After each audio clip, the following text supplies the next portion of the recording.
My name is Camille Thorne. Well, it was Camille Blackwood for 8 years. 8 years of building an empire with my bare hands, only to watch the man I loved steal it from under me. But today, I'm taking it all back. The receptionist doesn't recognize me. Why would she? The woman who walked out of that courthouse 5 years ago was broken, desperate, clinging to the last shreds of her dignity. Her hair was unwashed, her designer clothes replaced with department store clearance finds. She believed her husband when he said the company was bankrupt, that the divorce settlement was all he could manage. She was a fool. Before I continue, if you love revenge stories, like this video and share to your loved ones. Also, do not forget to subscribe to this channel for daily revenge stories. Enjoy listening. I am not that woman anymore. Miss Thorne to see Mr. Blackwood. I tell the receptionist, my voice steady as granite. He's expecting me. The elevator ride to the 40th floor feels like ascending to heaven, or descending into hell, depending on your perspective. My reflection stares back at me from the polished steel doors, auburn hair pulled into a severe chignon, charcoal Armani suit that cost more than most people's monthly salary, and eyes that have learned to hide their fire behind a mask of professional composure. Joseph built this tower on my bones.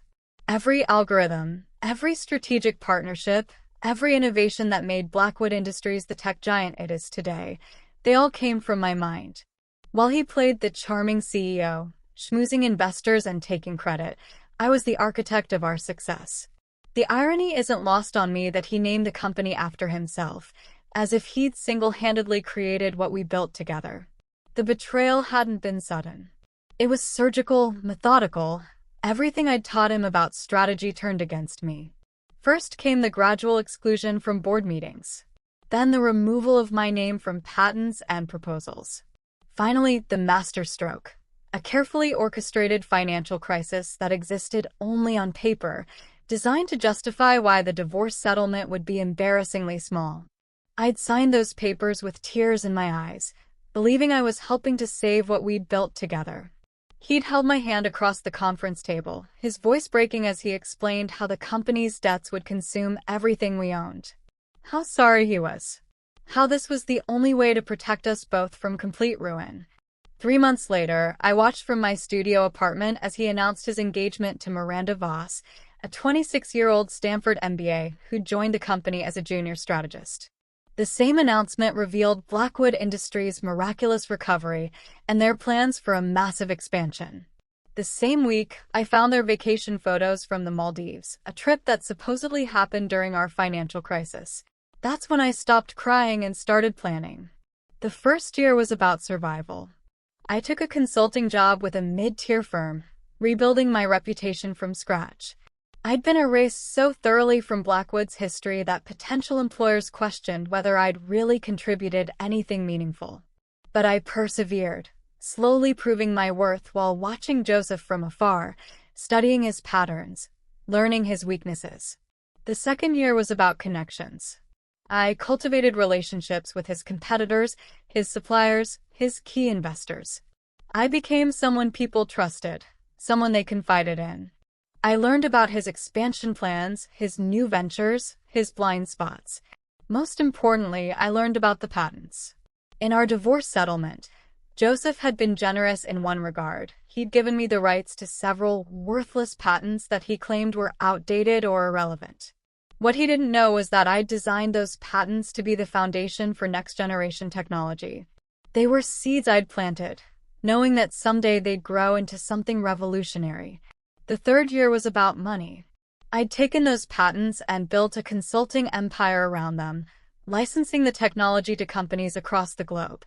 Every dollar I earned was reinvested, every connection leveraged for the next opportunity. I became wealthy, then rich, then powerful. But I never forgot the taste of betrayal, never lost sight of my true purpose. Years 4 and 5 were about positioning. I'd learned that Joseph was planning his biggest venture yet, a revolutionary social media platform that would supposedly make him the next tech titan. He'd been courting investors for months, preparing for a launch that would either make him a billionaire or destroy him entirely. That's when I made my move. Through a network of shell companies and offshore accounts, I quietly became the majority investor in his new venture. 60% ownership, hidden behind so many layers of legal complexity that even Joseph's army of lawyers couldn't trace it back to me. I'd bought my way into his dreams, and now I was going to turn them into nightmares. But money alone wouldn't be enough. I needed intelligence, access to his inner circle, his plans, his vulnerabilities. That's where Miranda came in. I'd been watching her for months, studying her habits, her insecurities, her ambitions. 26 years old, brilliant but hungry, engaged to a man who treated her more like a trophy than a partner. She was perfect. Our first meeting was carefully orchestrated, a networking event at the Met, where I'd positioned myself as a successful entrepreneur looking for fresh talent. She was there representing Joseph, trying to drum up support for their new venture. I made sure to be impressive but not threatening, successful but approachable. "You're wasted there," I told her over champagne, my voice low and conspiratorial. "A mind like yours, and they have you playing the supporting role?" She laughed, but I saw the flash of recognition in her eyes. The acknowledgement that yes, she was capable of more. That yes, she was tired of being overshadowed. "I'm sure Joseph appreciates your contributions," I continued, watching her carefully. "Joseph appreciates a lot of things," she replied, and there it was, the crack in their perfect facade. Over the following months, I cultivated our relationship with the patience of a spider weaving her web. Lunch meetings that gradually became dinner. Professional advice that slowly turned personal. I learned about their fights, about Joseph's condescending attitude toward her work, about how he'd promised her a real role in the company but kept her relegated to junior tasks. I never had to seduce her in the traditional sense. I seduced her ambition, her desire to be taken seriously, her hunger for recognition. I became her mentor, her confidant, her champion. And in return, she became my eyes and ears inside Blackwood Industries. The information she provided was invaluable. Development timelines, investor concerns, technical specifications, everything I needed to know about Joseph's new venture. But more importantly, she gave me insight into his personal life, his fears, his growing paranoia about competitors. It was Miranda who told me about the board meeting where Joseph would announce their official launch date. It was Miranda who provided the financial reports that showed just how precarious their position really was. And it was Miranda who, without even realizing it, gave me the final piece of intelligence I needed, the location of Joseph's offshore accounts. While I was building my intelligence network, I was also preparing my financial attack. Short selling is an art form. You need perfect timing, insider knowledge, and nerves of steel. I'd been quietly building positions against Blackwood Industries for months, waiting for the right moment to strike. The beauty of my plan was its simplicity. I would let Joseph launch his new venture, allow the initial excitement to drive up the stock price, and then systematically destroy everything he'd built. The short positions would make me billions while his empire crumbled. But first, I needed to set the stage for maximum devastation. 3 weeks before the launch, I arranged for a series of investigative articles to be published in key financial publications. Nothing too dramatic, just enough to raise questions about Blackwood Industries' financial practices, their accounting methods, their transparency with investors.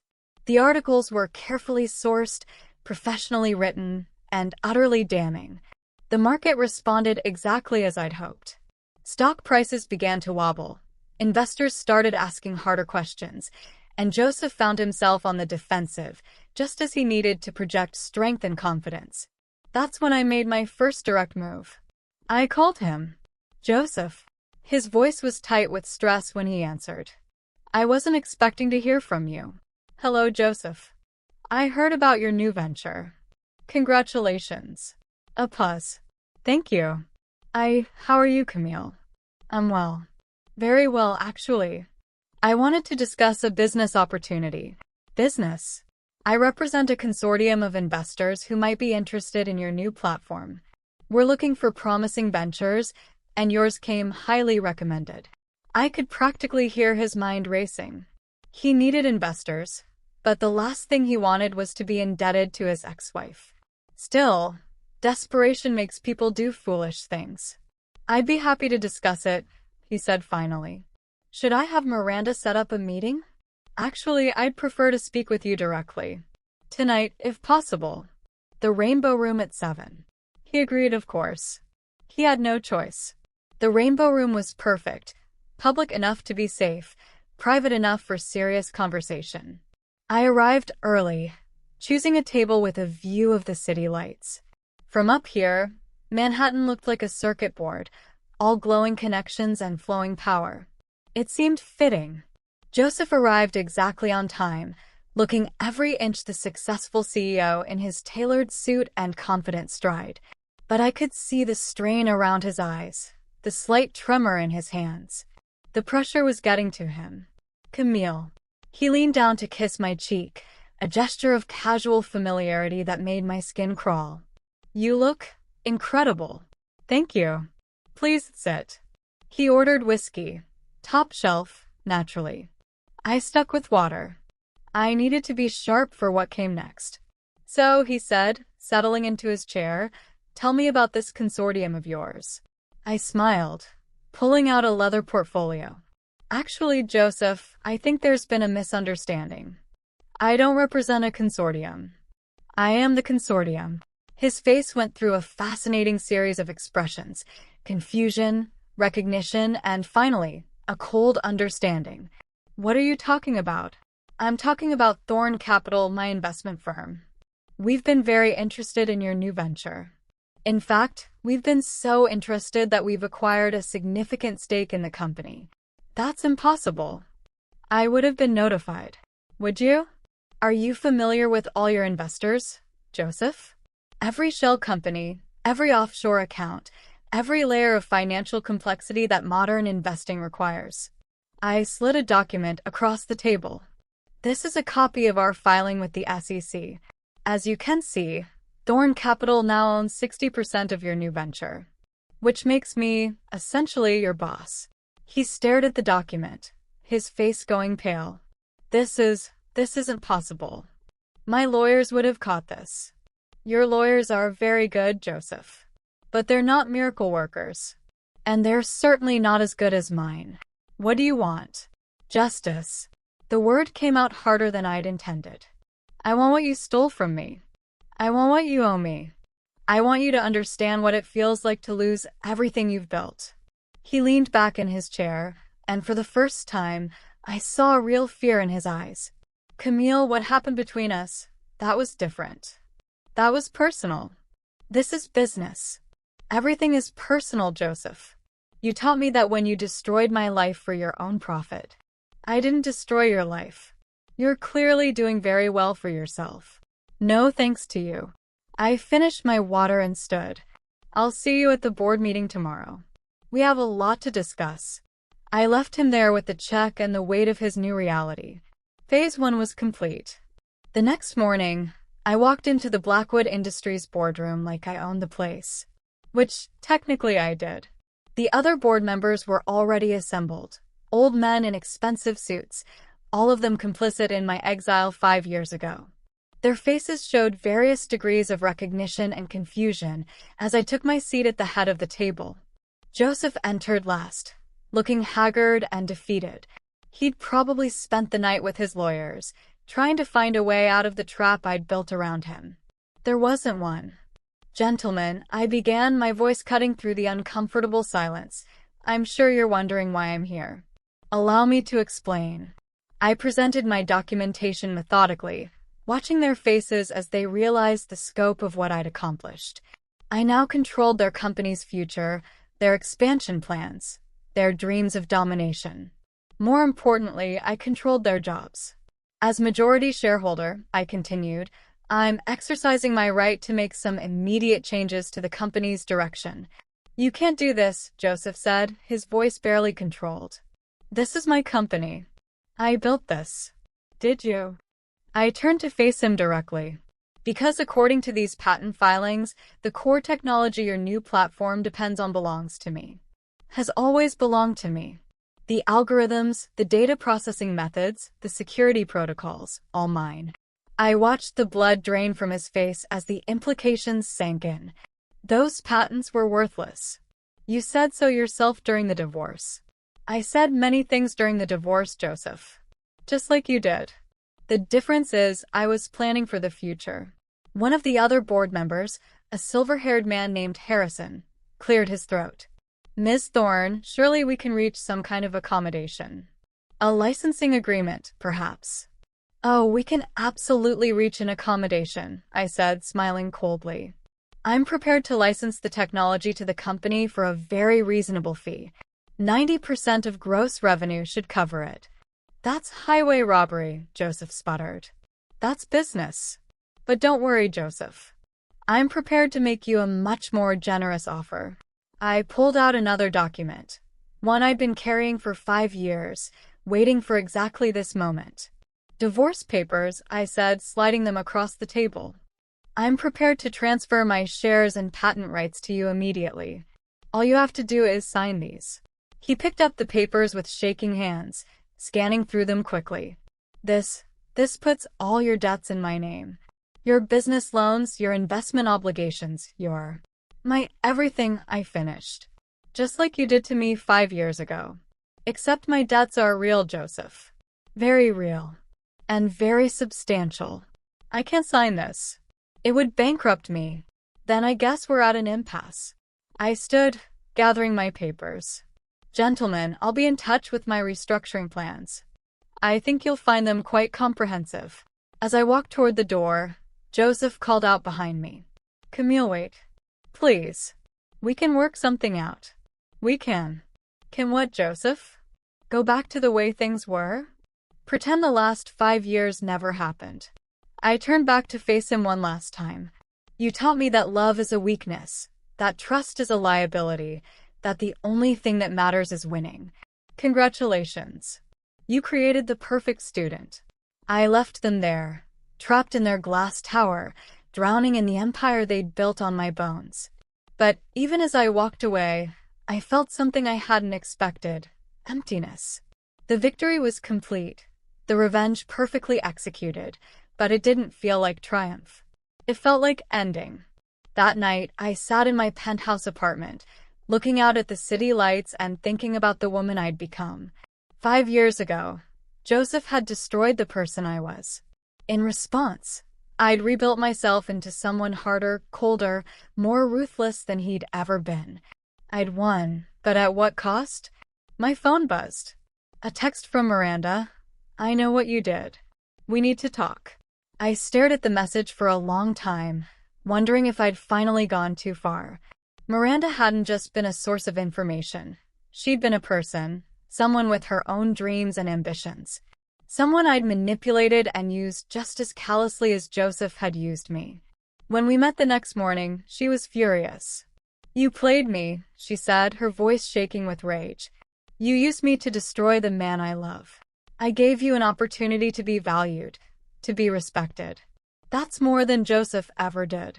By turning me into a spy, by making me betray everything I believed in, by showing you what you're really worth. You're brilliant, Miranda.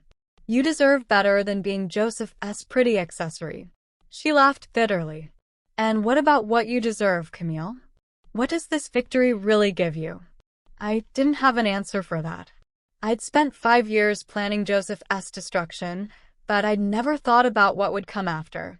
What did you do when your life's purpose was complete? He's broken, Miranda continued. Completely broken. He's talking about ending it all. Is that what you wanted? The words hit me like a physical blow. I'd wanted Joseph to suffer, to lose everything he'd built on my destruction, but I'd never wanted him to die. Where is he? His office. He's been there all night, drinking and I'm scared, Camille. I'm scared of what he might do. I found him exactly where Miranda said he'd be, slumped over his desk in the executive suite that had once been our shared office. The room smelled of whiskey and desperation. He looked up when I entered, his eyes red-rimmed and hollow. Come to gloat, he asked, his voice slurred. Come to understand, I replied, taking the chair across from his desk. Why, Joseph? Why did you do it? We had everything. We built something beautiful together. Why did you have to destroy it? He laughed, but there was no humor in it. Because I was weak. Because I was scared. Because every day I worked with you, I was reminded that you were smarter than me, more creative than me, more essential than me. I was just the face of the company, and we both knew it. So you decided to erase me instead of celebrating me? I decided to survive. You would have outgrown me eventually, Camille. You would have realized that you didn't need me, that you never needed me. I just accelerated the inevitable. You destroyed the woman who loved you because you were afraid she might leave you. I destroyed her because I knew she was too good for me. And I was right, wasn't I? Look at what you've become. Look at what you've accomplished. You didn't need me after all. I stared at him. This broken man who had once been my partner, my love, my everything. In destroying me, he'd created something far more dangerous than I'd ever been. And in my quest for revenge, I'd become exactly what he'd feared I was, someone who didn't need him, who could destroy him without a second thought. You're right, I said finally. I didn't need you. But I wanted you. There's a difference. Is there? Because from where I'm sitting, it looks like you got exactly what you wanted. You won, Camille. You beat me completely. And what did I win, Joseph? A pile of money? A company I never wanted? The satisfaction of watching you crumble. You won the right to be who you really are.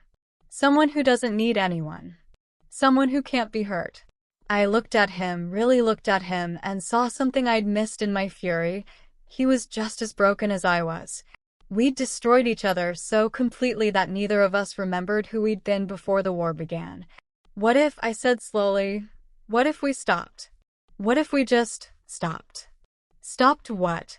This. The revenge. The destruction. The endless cycle of hurt. What if we just forgave each other and moved on? He stared at me for a long moment, and I saw something flicker in his eyes. Hope, maybe, or just exhaustion. Can you forgive me? He asked. Can you forgive yourself? I don't know. I don't think I remember how. I stood up, pulling the divorce papers from my briefcase. But instead of placing them in front of him, I fed them into the shredder beside his desk. Then maybe, I said, we learn together. The next morning, I called an emergency board meeting. The same faces, the same room, but everything had changed. I stood before them not as a conqueror, but as someone who had finally understood the true cost of victory. Gentlemen, I began, I'm here to announce my resignation as majority shareholder of this company. I'm transferring my shares back to Joseph, along with all patent rights and licensing agreements. The room erupted in surprised murmurs, but I continued. However, I'm also announcing the formation of a new company, Blackwood Thorn Industries. A true partnership, built on mutual respect and shared vision. Joseph looked up at me, his eyes wide with disbelief. Camille, you don't have to. I'm not doing this for you, Joseph. I'm doing this for me. For the woman I used to be, and the woman I want to become again. The paperwork took weeks to finalize, but eventually, we had our new company. Equal partners, equal owners, equal voices in every decision. It wasn't easy. There was too much history, too much pain for things to be simple. But it was honest in a way our previous partnership had never been. Miranda stayed with the company, but in a real role this time, Chief Technology Officer, with the authority and respect she'd always deserved. She and Joseph ended their engagement, but they remained friends and colleagues. I think they both realized that their relationship had been built on power dynamics rather than love. As for me, I learned something unexpected about revenge. It's not a dish best served cold. It's a poison that consumes everything it touches. The woman I'd become in my quest for vengeance was harder and more ruthless than I'd ever wanted to be. But she was also stronger, more resilient, more aware of her own worth. Sometimes, late at night in my office, I catch myself wondering what would have happened if I'd simply walked away 5 years ago. If I'd taken the settlement and started over without the burden of revenge. But then I look at what we've built together, something better than either of us could have created alone, and I realized that some storms are necessary to clear the air. The company is thriving now, built on a foundation of honesty instead of betrayal. We're developing technology that will change the world, and we're doing it together. Not because we have to, but because we choose to. I kept the name Camille Thorne. It reminds me of who I became when I had to rebuild myself from nothing. But I also kept the memories of who I was before, the woman who believed in love, in partnership, in the possibility of building something beautiful with another person. I'm not that naive anymore.